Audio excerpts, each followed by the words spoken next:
going on, guys? Black Scout Survival. Before we get into today's video, real quick, just got a new shirt in. I always like to tell you guys, this is the Rebellious tee with B-E-L-L, because of the Liberty Bell. And on the sleeve is the Rebellious Stripes flag. And as always, on the inside is a little secret message. So check that out in the store. Since the Civil War video we did, we have gotten so many questions about night vision. It's constantly a reoccurring question. It's came up on lives a few times and things like that. So I want to kind of talk about it, and then also want to point you in the direction where to get it from. Now, let me just first start this off. This is not a paid video. I did not get these for free. I pay for everything myself. Typically, I don't take things of this value from anyone. If I do ever take anything, usually it's from a small company that I'm trying to help out. So, anyhow, the first question I always get is, can you get cheap night vision? You can't get cheap night vision. You can see some like on Wish and eBay and stuff like that for like $100, $200. And years ago, a company, I got hooked up with someone. They sent me these Chinese knockoff PVS 14. And it was like looking at a TV screen a mile away is what it looked like. So don't even waste your money or time on that stuff. You know, so the other thing people look at is digital. Digital versus analog. Analog is what you see as true night vision, what the military uses. Digital has a delay. So, you know, cameras and things like that has night vision, but it has a delay. And in a firefight, you don't want a delay. Especially if you're running and moving, you need true real-time info getting fed to you. So I would not fool around with digital either. Back in the day, whenever I my first deployment, I used PVS 7s, which was the precursor to the 14s, Gen 2s. It looked really grainy. It was you look through two lenses to a Cyclops lens up front. And, you know, at the time, it was good stuff, but we have much better things now. A lot of people ask, should I get, you know, duals, binocular versus monocular? And I kind of got my own opinion on that. And the main thing, I guess, is your budget. Can you afford binocular? Do you want to invest in binocular? You know, for me, I don't really think it's necessary as much as, you know, what are you going to be doing with it is the main consideration. There's a reason why I choose monocular. There's a few reasons why I choose monocular, and I'll go over that. But binos is much more expensive, like I said, and you know you're still getting in each tube a 40-degree field of view like you would with a PVS 14. Now the thing is that your eyes are seeing the same picture versus not with a PVS 14. So, like I said, budget. To me, I only run duals if A, I'm issued them. It's my job. B, if I'm, you know, I'm LARPing on YouTube, that's not my thing. I'm, you know, what have you. Or just got a lot of money to blow, you know. But to me, a lot of people asking about night vision. I think night vision is a critical item. Like I see guys with huge gun safes with tons of guns. Oh, I don't want to spend money on night vision, but they got all of these guns. I'd rather have one or two rifles and night vision. Night vision is necessary to any body that's serious about any kind of you know, prepping, patriots that think they're going to fight some kind of war or something like that. It's a crucial piece of gear. So we're going to talk about accessories and things like that. Let's start off by talking about a few reasons why I like the PVS 14. Well, one big reason is, like you just seen, I can take it off. So you know, it's kind of weird to walk around with duals. I can take this off. I can take off this J-arm, put this on a lanyard around my neck, and essentially have it, and I can conduct surveillance if I need to. There's attachments. I can attach this to a actual camera with you know, lens. I can look very far, take photos, doing surveillance, part of investigative work, things like that. I can attach this to a weapon and run it with You know, if I'm doing some kind of designated marksman shooting or something like that, shooting from a position. Now, to me, I would rather wear it on my head than have it on a weapon, because it kind of defeats the purpose of night vision, whereas I can walk around and see, whereas I'm having to walk around and trying to look through scope to see. It doesn't make a lot of sense to me. So I don't really like weapon mounting unless you're like doing some kind of, you know, from distance shooting and things like that. But a lot of benefit there, a lot of reasons why you can see that happening. Not having to wear a helmet. Now you do get some kind of brace thing that you can wear, but I always recommend a helmet just because it distributes the weight better, and you know, you can move it up and down and everything that you need to. There's lots of different night vision. There's, you know, Gen 2 and stuff like that, but I would only go with Gen 3. And this one's a Gen 3 white phosphor. They have green phosphor. I prefer the white. I don't find it giving me as much eye fatigue as the green does. So I would definitely choose the white phosphor. And this is auto gated as well. So what that means is that if I go into an area like a room and there's a light in there, I'm not going to get blinded, and it's not going to damage the night vision. So a lot of people have a misconception too about night vision. When you're looking through night vision, it's kind of like a DSLR camera. You have to actually focus on what you're looking at. So if I'm focused out to where like I would be, you know, fighting range, and then I try to look at a map, I'm going to have to adjust it. So you definitely need to practice doing that, adjusting quickly so you can read something or what have you, or you can just flip it up and look with your, you know, normal eye. Especially, that's a big factor in the sense that if I'm running on one eye, this other eye stays night vision or nighttime, natural night vision adapted.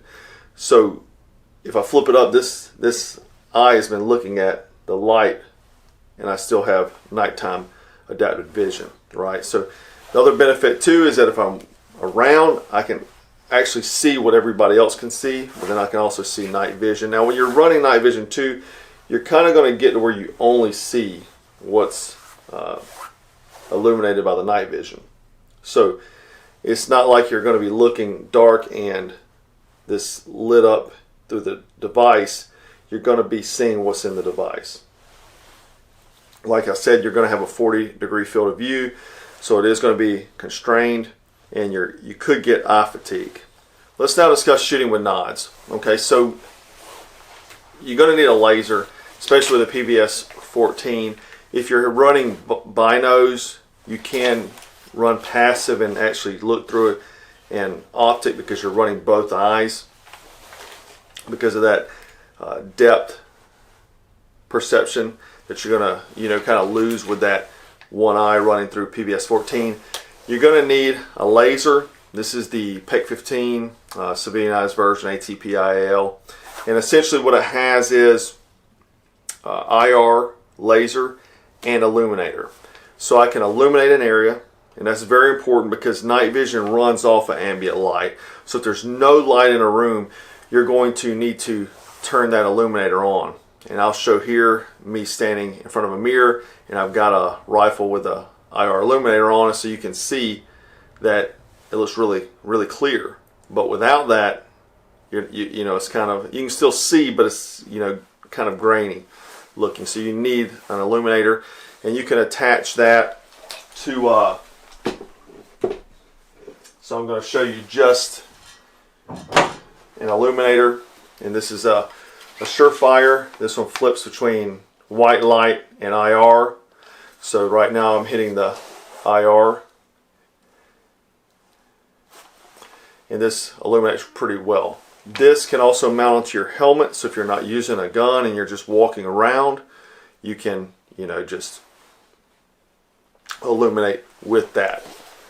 So you're not having to point a gun around wherever you're walking to. So back to this PEC 15, they're expensive. I think I paid about $1,500, $1,400 for this. It also has a visible laser, which is good. So if I'm with a crew, I have night vision, they don't.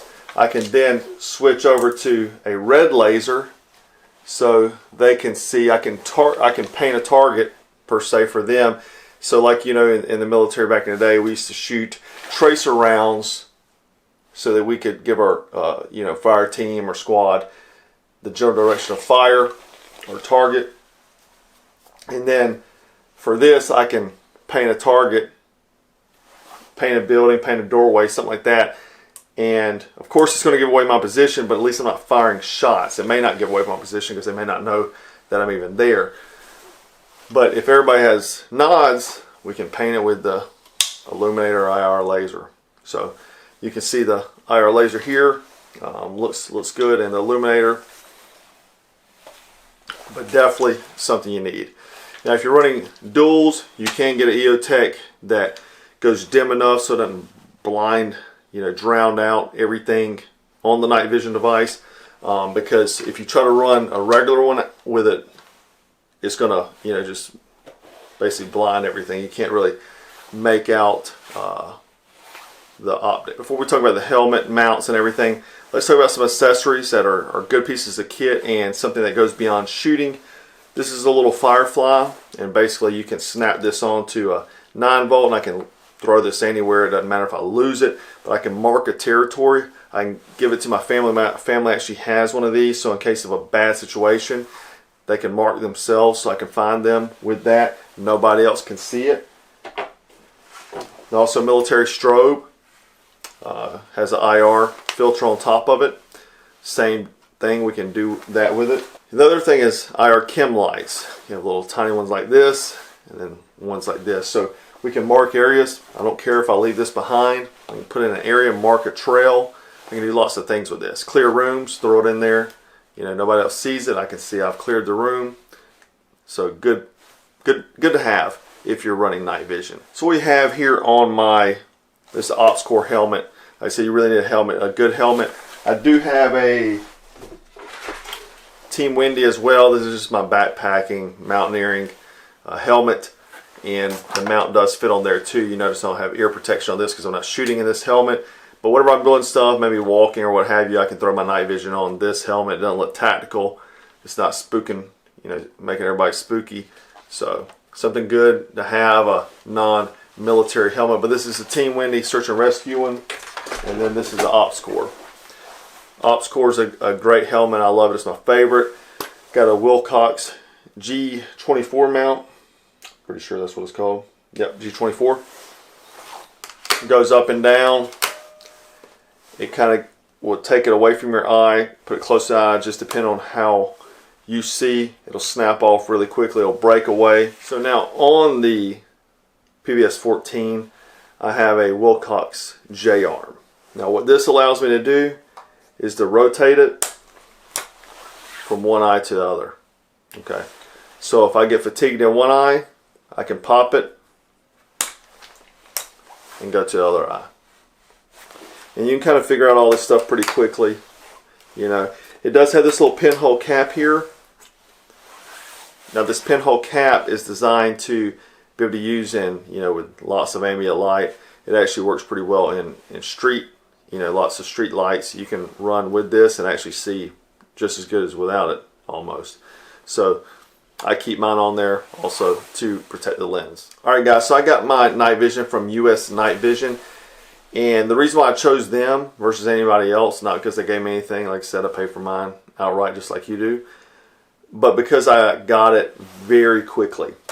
Within about 4 days. Everybody else said there was a long wait, and I wasn't into waiting. So the other thing is they got a lot of other accessories. So to me, versus spending the money on duals, I would get something called a Cody or a clip-on thermal imaging, because this can clip onto a PVS 14 and US Night Vision sells these. I'm going to be getting one myself. But clipping this on, I can see thermal through my PVS 14. So, you know, you see guys running, I was even thinking about doing it, running a FLIR on this side that you can flip up, flip down, and then flip back. But why not just run it through my night vision device? That'll probably be my next purchase with them. But if you do want to get some night vision, I suggest go ahead and get it now. Don't wait. Don't be stocking up all these guns when you don't have night vision. So I actually talked to John, the president, the other day, and I told him that I'd be doing this video. And he told me just to go ahead and put his cell phone number below in the comments so you could give him a call. just whenever you call, ask for the Black Scout Survival Guys setup, and he can hook you up with that. You can get the J-arm, the 24, all those sort of things, the Gen 3 white phosphor. He'll hook you up with the same setup as I've gotten, and also the ATPIL. So his cell phone's below. I definitely suggest if you don't have night vision, go ahead and get it. You know, with uncertain times, I don't think it's, you know, something we need to be playing around with. It's better to have it than not.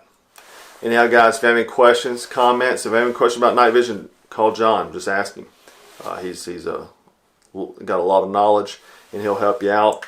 But anyhow, guys, hope you enjoyed this video. And as always, thanks for watching Black Scout Survival.